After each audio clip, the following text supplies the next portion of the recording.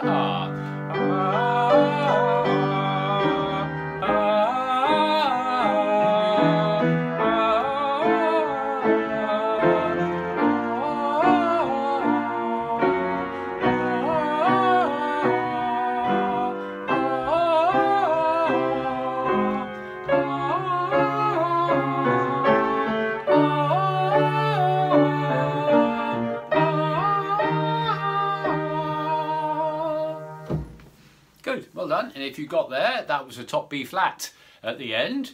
If you chickened out before then, that's okay too. But I hope that helped a little bit. So hopefully I will see quite a number of you tonight and over the weekend. We have cantors on Sunday still, but as I say, we start fully singing back next week. And I hope it won't be too long now before our Come and Sing Evensongs can start again. We're fingers crossed that that will happen before too long. So have a good weekend, have a good week, stay safe, and see you soon.